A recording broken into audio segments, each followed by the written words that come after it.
This is lesson 9.5, factoring trinomials of the type x squared plus bx plus c, where the b and the c stand for numbers and the x's are your variables. We'll start with something easy, factoring x squared plus bx plus c. So we need to factor this expression, x squared plus 8x plus 15. Factoring just means we're going to break it down. It's still going to be the same thing, it's just going to look a little different. So we're going to break this trinomial down into two binomials. That may sound complicated, but there's actually a very simple way to do it. And that way is by finding the factors of your last term, which in this case is 15, that add to be your middle term. So we want to find the factors of 15 that will give us a sum of 8. So my first factors of 15 are 1 and 15, because 1 times 15 is 15. And then also my next one would be 2 times nothing gives me 15, so 3 and 5 would give me 15. There are no other factors of 15, so let's work with these. 1 and 15 would give me 16, and 3 and 5 would give me the sum of 8. Therefore, 3 and 5 will be the numbers that we use since their sum is 8. So the factors of 15 and the sum of 8, those are the numbers we'll use. So now we're actually going to factor. And again, factoring just means we're breaking it down. So we're splitting up this trinomial into two binomials. Now we know the first term in each one of our parentheses has to be an x because of that x there, x and x.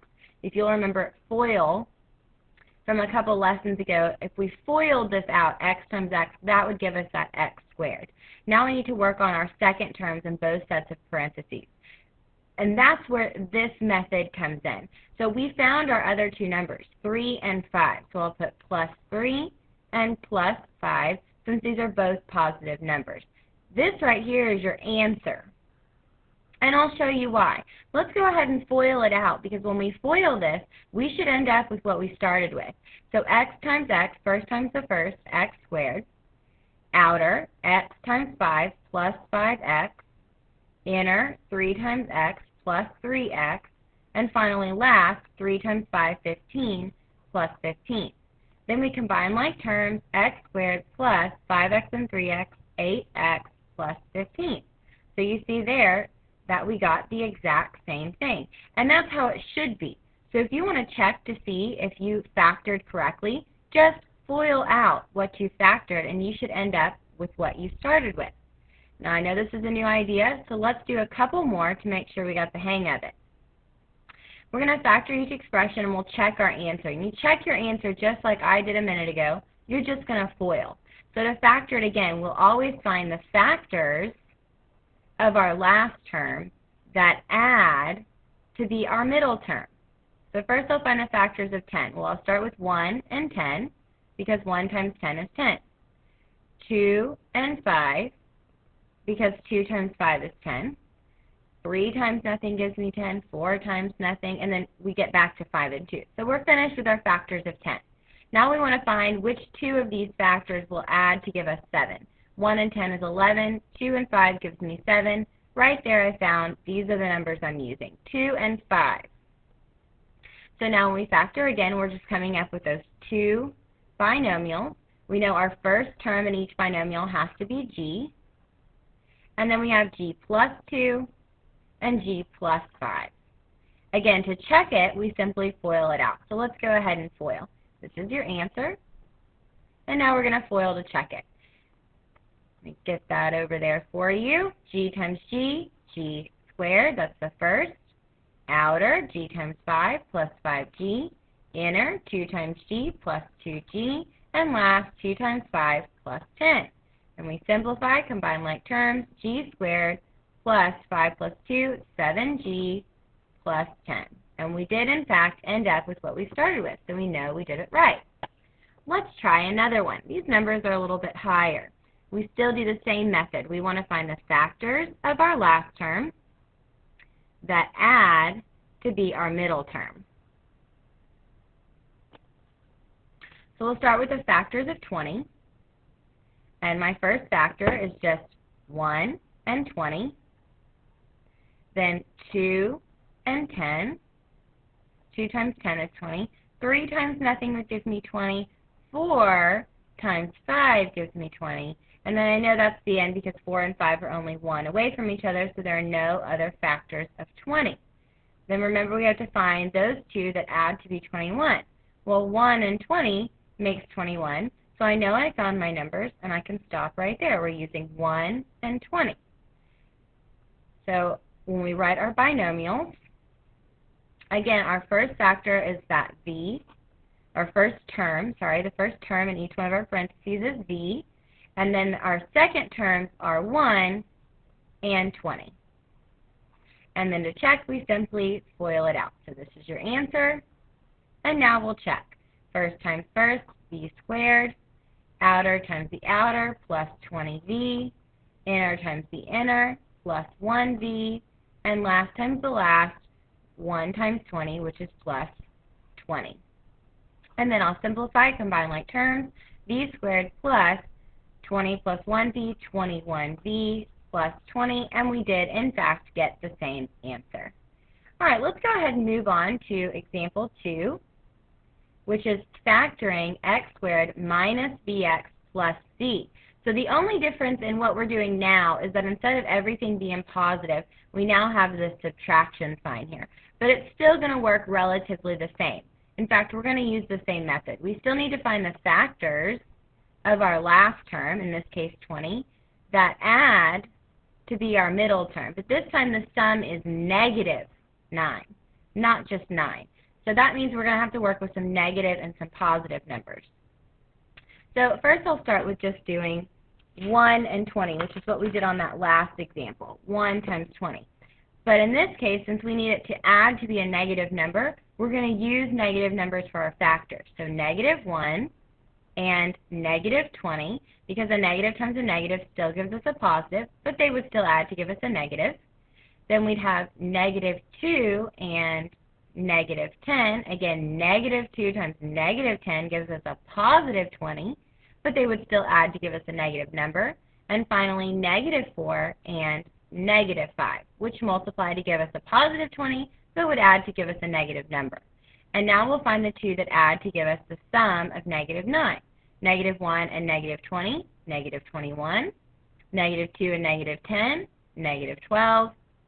Finally, negative 4 and negative 5. There we get our negative 9. So our answer, or our two factors that we're using are negative 4 and negative 5. So then when we factor, remember that when you factor, it's still equal to your original. It's just rearranged. It just looks a little different. We're breaking it down. We know that c is going to be our first term in both sets of parentheses. So c times c gives us that c squared. And then our second terms are negative 4 and negative 5. So we have c minus 4 and c minus 5. We can check these just like we checked those other problems in example 1 by FOILing them out. C times c, c squared, c times negative 5, negative 5c, negative 4 times c, negative 4c, and negative 4 times negative 5 plus 20. Combine like terms, c squared, negative 5c and negative 4c, negative 9c, and then finally plus 20. And we do, in fact, end up with what we started with, which is c squared minus 9c plus 20. So I hope you've noticed that when you have that minus sign after your first term, that your factors will always be negative numbers. Your factors are always going to be negative numbers so that when you multiply them, you still get your positive last term. But when you add them, you get that negative middle term. So let's try a couple more. Let's look at quick check 2, factor each expression. So again, same method. We want to find the factors of our last term that add to be our middle term. So since we want two numbers that multiply to be a positive number and add to be a negative number, again, we have to use those negative numbers. So I'll start with negative 1 and negative 25. And actually, as you go, you can go ahead and do those sums. So let's start practicing that. Negative 1 and negative 25, positive 25. 2 wouldn't work, so 3 wouldn't work, neither would 4, so let's skip on to 5. Negative 5 and negative 5, negative 5 and negative 5, positive 25, negative 5 plus negative 5, that gives me a negative 10, and there we have our answer. We're going to use negative 5 and negative 5 to factor our trinomial. So we end up with two binomials where, again, our first terms are always that variable, the variable of your first term, so it's k. And then we have negative 5 and negative 5, k minus 5, k minus 5. Now, hopefully you've noticed that these are the exact same binomials. So we could actually rewrite them as simply k minus 5 squared. Then if we wanted to check this to see if it was actually correct, we could use our rules, our shortcuts that we learned from the last lesson about the square of a binomial. So if you'll remember, our rule said a minus b squared is equal to the first term squared minus 2 times both your terms plus your last term squared. So let's use our rule to check and make sure that we factored correctly. So I have my first term squared minus 2 times my first term times my last term plus my last term squared. And then we'll simplify. K squared, negative 2 times k times 5, that's negative 10k, and 5 squared plus 25. And we do, in fact, end up with what we started with, so we know our answer was correct. Or actually, you could write it just like this, since we know those are the same thing. All right, let's try one more. Again, we're finding the factors of our last term that add to be our middle term. So if we're going to find numbers that multiply to be a positive number but add to be a negative number, then they both have to be negative. So I'll start with negative 1 and negative 18, which is a positive which is a negative 19. Let me try that again. A negative 19. They add to be a negative 19. And then we have negative 2 and negative 9, which multiply to be positive 18, but add to be negative 11. So we could keep going and continue with our factors of 18, but we've already found the two numbers we're using, negative 2 and negative 9. They multiply to be 18, and they add to be negative 11. So we can go ahead and write our binomial. And our first term in each one is going to be an x because of that x squared term, x and x.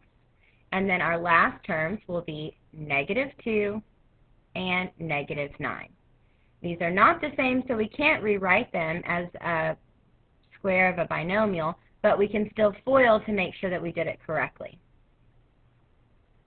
So again, this is your answer, but we're just going to check it to make sure we did it right. So first times the first, x squared, outer, negative 9x, inner, negative 2x, and last, negative 2 times negative 9, which is a positive 18. Combine like terms, x squared minus 11x plus 18, and we do in fact get the same answer. We're going to stop here for the first video, and we'll pick up in our second video with example 3.